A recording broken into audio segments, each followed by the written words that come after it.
कोल्हापूर दक्षिण भारतीय जनता पक्षाच्या आणि महायुतीच्या मेळाव्यासाठी आज आपण प्राध्यापक संजय मंडलिक यांच्या प्रचारासाठी आपण जो भव्य मेळावा घेतलेला आहे, या मेळाव्याला उपस्थित असलेले खासदार धनंजयजी माडिक, आपले सर्वांचे लाडके उमेदवार संजय मंडलिक, आपले माजी आमदार अमल माडिक, शोमिका माडिक, या ठिकाणी उपस्थित असलेले व्यासपीठावर सर्व प्रमुख मंडळी, जयंत पाटील सर, नाना कदम, बाबासाहेब पाटील असुर्लेकर, भगवानराव काटे, त्यानंतर किरण शिराळे, विजयराव सूर्यवंशी, आशिष ढवळे, विजयराव खाडे, प्रताप पाटील, उरुप्राणी निकम, स्मिता कदम, नंदकुमार गोंधळी, नंदकुमार वळंजू, नंदकुमार मोरे, किरण नकाते, सर्व पक्षांचे प्रमुख नेते मंडळी, या ठिकाणी उपस्थित असलेले दक्षिण मतदारसंघातून आलेले सर्व कार्यकर्ते, नागरिक, बंधू भगिनी, पत्रकार बंधूंनो आणि मित्रांनो, मला वाटतं या संजय मंडलिकांच्या प्रचारासाठी अनेक नेते मंडळींनी आपलं या ठिकाणी मनोगत व्यक्त केलेलं आहे, आपले विचार मांडलेले आहेत. आज शोमिका माडिकांचं भाषण मी पहिल्यांदा आणि मनपूर्वक ऐकलं.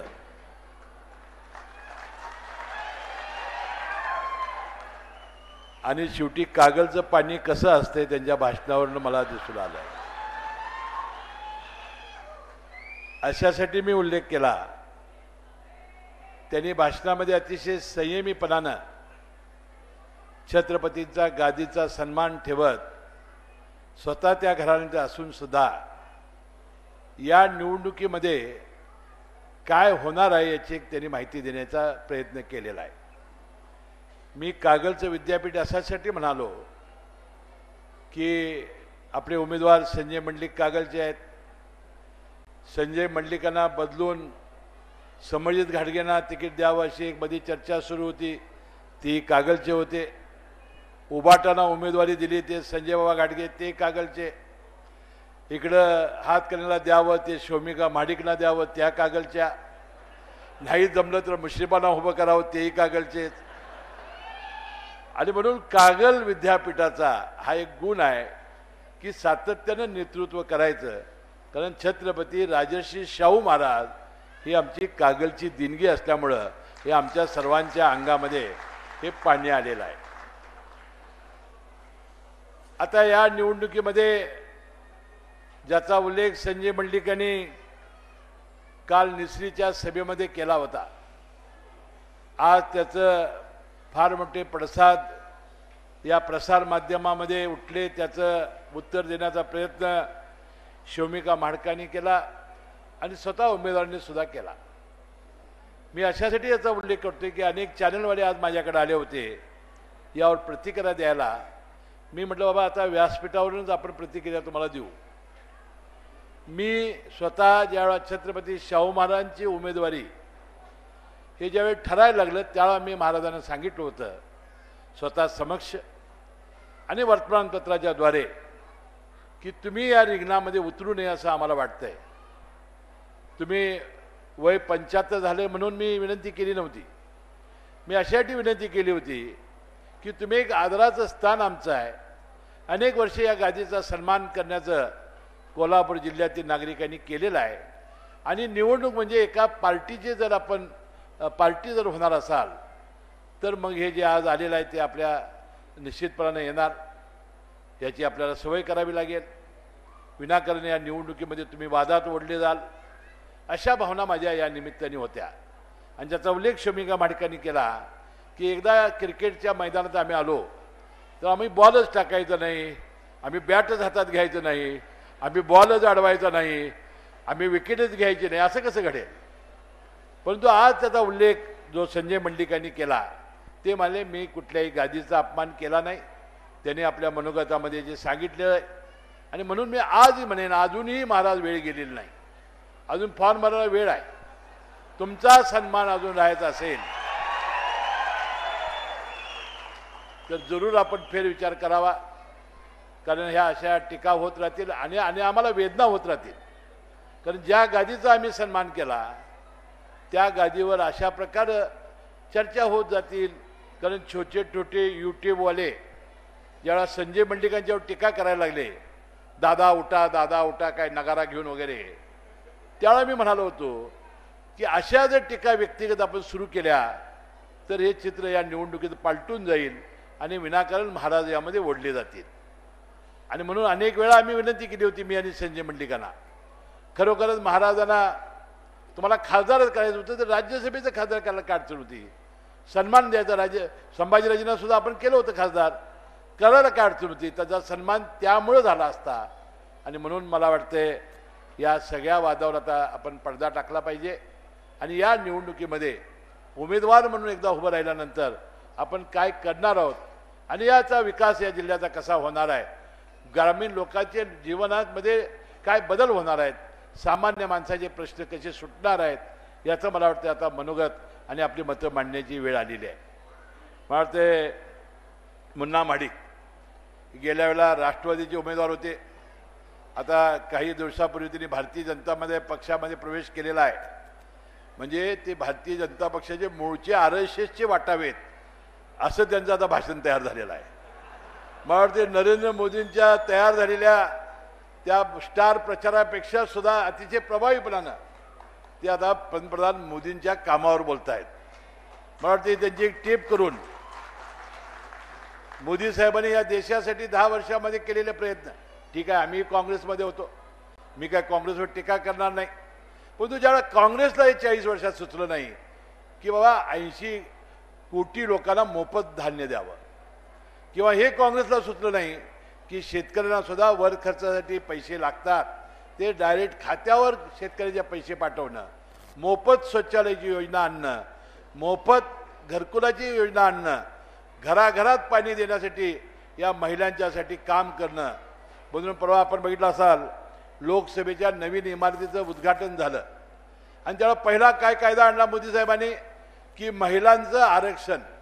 वास्तविक नगरपालिका महानगरपालिका या स्थानिक स्वराज्य संस्थेमध्ये आपलं आरक्षण होतंच 50%, म्हणून लोकसभेमध्ये आणि विधानसभेमध्ये नव्हतं. ते 2029ला आरक्षण देणारा कायदा करत असताना त्या लोकसभेचं त्यांनी उद्घाटन केलं. म्हणजे 2029ला या महिला कोणतरी आमदार आणि खासदार बसतील आणि आम्ही त्यांचं भाषण ऐकायला बसू. आता त्या म्हणतील पर्स घेऊन आम्ही चालले मिटिंगला, तुम्ही आता करा चूल आणि मूल सांभाळा. आता इतका सन्मान देण्याचं काम नरेंद्र मोदी साहेबांनी केलेलं आहे. घरात प्रॉपर्टीला आता नावं सुद्धा पहिल्यांदा आता आईचं घ्यायचं आहे.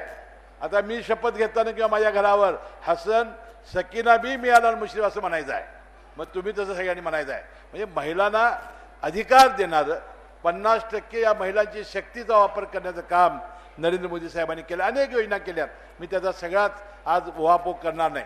म्हणून मी एक आपल्याला गोष्ट सांगण्यासाठी उभा आहे, ही निवडणूक गांभीर्यानं घ्या. कारण ही निवडणूक गांभीर्यानं अशासाठी घ्या, कोल्हापूर शहर दक्षिण आणि करवीर यामध्ये आम्हाला थोडी भीती वाटते. कारण त्यांचा असलेला संपर्क असेल, थोडी प्रचाराची यंत्रणा त्यावेळा वाढवलेली असेल, आपल्याला फार चिकाटीनं काम करावं लागेल, मतापर्यंत जावं लागेल. कागल मतदारसंघ असेल, कारण आता गेल्या वेळा कागलची तुम्हाला माहिती मी देतो.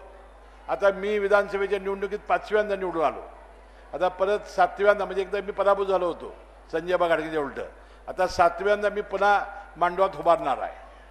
आता पुन्हा समजित घाडगे गेल्या वेळा उभे राहायचे, त्यांना 88,000 आणि मला जवळजवळ 1,24,000 मतं पडली होती आणि संजयवांना 55,000 मतं पडली होती. आज समजित घाडगे आमच्याबरोबर आहेत भारतीय जनता पक्ष, त्यांचे 88 आणि माझे 124 किती झाले बघा. ठीक आहे, 10-15% मतदान हे काय विधानसभेसारखं लोकसभेला होत नाही. म्हणून आपल्याला मतदान हे जास्तीत जास्त टक्केवारी वाढवावं लागेल, एक न एक मत आणावं लागेल आणि कागलमध्येच खऱ्या अर्थानं आम्हाला जास्त मोठी आघाडी घ्यावी लागेल. म्हणून आम्ही कागलमध्ये फार प्रचंड प्रमाणात हा प्रचाराचा वेग वाढवलेला आहे. त्यानंतर राधानगरी भुदरगडमध्ये आपले आंबेडकर आणि किबी पाटील साहेब एकत्र आहेत. त्यानंतर चंदगडमध्ये शिवाजीराव पाटील, राजेश पाटील आमदार एकत्र आहेत. आणि या सगळ्यांना मी हात जोडून सांगितलं आहे, बाबांनो उमेदवाराला अडचणीत आणायचं नाही.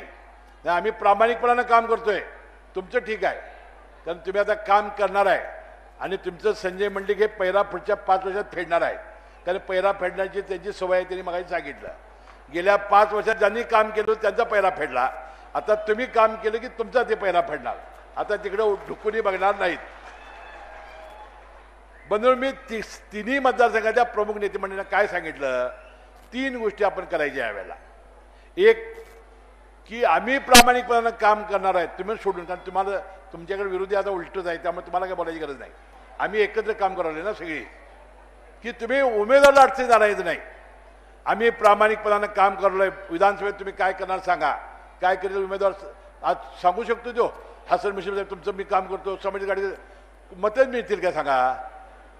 लई तर इकडे डोळा तिकडे डोळा मारेल, परंतु असं कसं तोंडाने सांगू शकतो उमेदवार तुम्हाला मदत करतो म्हणून. आणि तिन्ही मतदारसंघाचे प्रमुख नेते मंडळी जर एकत्र असतील तर आपण त्यांना अडचणीत आणायचं नाही. 6वीनं 5व्या दिवशी लिहून ठेवलं आहे तेच होणार आहे. जे काय असेल लिहून ठेवलं असेल ना त्यांना, परमेश्वराच्या मनात असेल ते होईल. त्यामुळे तुम्ही ती अडचण करायची नाही, निगेटिव्ह प्रचार करायचा नाही. आणि तिसरी गोष्ट, अशी कुठलीही गोष्ट करायची नाही. आपण सगळे समजदार आहोत की ज्यामुळं आपल्या बोलण्यानं कृतीनं तिन्ही पक्षांची किंवा सगळ्या घटक पक्षांच्या कुठल्याही नेत्याचं किंवा कार्यकर्त्याचं मन दुखावेल अशी कृती करायची नाही. एकसंघपणानं सगळ्यांना घेऊन आपण करायचं. आम्ही या तिन्ही मतदारसंघामध्ये हे जर पथ्य पाळलं आणि प्रामाणिकपणानं केलं आणि नरेंद्र मोदी साहेबांना पंतप्रधान करायचं आहे म्हणजे संजय मंडलिक साहेबांना निवडून द्यायचं आहे, ही जर भावना आपली ठेवली तर मला वाटते कोणतीही परिस्थितीमध्ये या तिन्ही मतदारसंघामध्ये चांगलं मताधिक्य मिळेल. आणि तुम्ही सगळ्यांनी चिकाटीनं काम केले तर संजय मंडलिकांचा पराभव जे विजय कुणी रोखू शकत नाही, हे मी अनेक वेळा सांगितलेलं आहे. आता हे मी म्हणत असताना एकदा म्हणालो की कागल मतदारसंघामध्ये एवढं लीड मिळणार आहे, प्रत्यक्ष टिंबा जरी आला जमिनीवर तरी सुद्धा आमचा विजय कोण रोखू शकत नाही. लगेच म्हणाले हसन मुश्रीफ हा हिंदू देवताचा अपमान करायला लागले. अरे म्हटलं ही म्हण आहे, तरी म्हणतो कुठलीही शक्ती आडवी आली तर कोणी आमचं वाकडं करू शकत नाही. परंतु तुम्ही चिकाटी केली पाहिजे, तुम्ही सगळ्यांनी चांगलं राबलं पाहिजे. आणि ज्याचा उल्लेख मगाशी केला की तुमची भारतीय जनता पक्ष दक्षिण विभागामध्ये जर बळकट करायची असेल तर ही फार मोठी सुवर्ण संधी आलेली आहे. तुम्हाला हे काम करावं लागेल एवढी विनंती करण्यासाठी आज मी इथं आलेलो आहे. दुसरं, आपण मत आणलं पाहिजे. आपण परगावला लोक आहेत त्यांना आणलं पाहिजे. आणि आता सुट्ट्या असल्यामुळं अनेक लोक परगावी जातात, त्याने सहलीसाठी तिकीटं काढलेली आहेत, त्यांना रोखलं पाहिजे. ते आपलं 100% मतदान आहे. त्यांना सांगितलं पाहिजे की 7 मे नंतर 1 महिना आहे, तुम्ही जाऊ शकता ना त्यावेळेला, म्हणून आपण त्यांना भेटा. आता 85 वर्षाच्या आपल्या ज्येष्ठ नागरिकांना आणि 40%पेक्षा जास्त अपंग असलेल्या माणसाला घरातून मतदान करण्याचा आता प्रसंग आलेला आहे, म्हणजे त्याला परवानगी मिळालेली आहे. आपण घराघरात जाऊन त्या मंडळींना भेटणं आणि घरात जाऊन जे मतदान करणार आहेत त्यांना मतदान निवडणूक अधिकारी तिथं जाऊन करणार आहेत हे सुद्धा आपण सांगण्याची आवश्यकता आहे. म्हणजे आता ग्राउंड लेवलला तुमच्या बूथ लेवलचे आहेतच, आता ग्राउंड लेवलला एक काम आपण करावं आणि फार मोठं मताधिक्य तुम्ही मिळवावं. मी असं म्हणता म्हणालो की एखादा माणूस जर अमेरिकेत असला तरी तो विमानात किंवा हेलिकॉप्टर आणूया. लगेच आमचे जयंत पाटील साहेब म्हणाले फार मोठी माया त्यांच्याकडे आहे. ते बोलतात कसं माहिती आहे तुम्हाला? आम्ही म्हटलं लोकांच्यात उत्साह येण्यासाठी आम्ही बोलतोय. त्याचं उत्तर द्यायला ते कानडेवाडीला आले, येताना हेलिकॉप्टर घेऊनच आले. मी आत्ता तरी इष्टीला यायची ना गाडी बिडीला. म्हणजे माझं म्हणण्याचा अर्थ काय, विपर्यस्त करणं. कारण हे जे आहे ना सगळं हे मोबाईल हे लाईव्ह झालं की बरोबर तेवढं टिपतंय. जसं काल संजय मंडलिकाचं टिपलं, माझं हेलिकॉप्टर. तर आपण फार व्यवस्थित आता या निवडणुकीमध्ये आपण करण्याची आवश्यकता आहे असं मला वाटतंय. आणि येणाऱ्या या निवडणुकीमध्ये नरेंद्र मोदी साहेबांना पंतप्रधान करण्यासाठी, देशाला महासत्ता बनवण्यासाठी आपण पुन्हा एकदा संजय मंडलिकांना आपण प्रचंड प्रमाणात निवडून द्या. आणखीन एक प्रचार काय होत आहे की राजश्री छत्रपती शाहू महाराजांनी, म्हणजे त्या आमच्या राजश्री शाहू महाराजांनी राधानगरीचं धरण बांधलं म्हणून आम्ही यांच्यात उतरावी होऊया. ठीक आहे, राजे छत्रपती शाहू महाराजांनी धरण बांधलं, परंतु सदाशिवराव मंडलिकांनी काय केले तुम्हाला माहिती पाहिजे. बंधू म्हणून या कोल्हापूर शहराच्या प्रदूषित पाणी ही जनता जी पिते यासाठी आपल्याला गैबी बोगद्यातून पाणी देण्याचा प्रयत्न हा सदाशिवराव मंडलिकांनी केला आहे. त्यावेळेला अनेक टीका त्यांच्यावर झाल्या, पण कसलीही टीकेला न पीक घालता आपल्या शहरासाठी गैबी बोगद्यातून पाणी दिले ही गोष्ट तुम्हाला विसरता येणार नाही. त्यानंतर अनेक योजना, अनेक कामं यामध्ये मंडलिक साहेब असतील किंवा संजय मंडलिक यांनी केलेले आहेत. आणि म्हणून आपल्याला गेल्या 5 वर्षात कदाचित तुम्हाला विरोधी असल्यामुळे कदाचित तुमचा पहिला त्यांना फेडता आला नाही, पण मी तुम्हाला शब्द देतो कागलचा म्हणून तुम्ही प्रचंड मतं द्या, तुमचा पहिला ते फेडल्याशिवाय राहणार नाही एवढा विश्वास मी या निमित्ताने देतो. आणि त्याचं धनुष्यबाण जे चिन्ह आहे त्याचं बटन दाबून प्रचंड मताने निवडून द्या. पुन्हा एकदा त्यांना खासदार करूया एवढी विनंती करून आपली रजा घेतो. जय जय महाराज. एबीपी माझा, उघडा डोळे बघा नीट.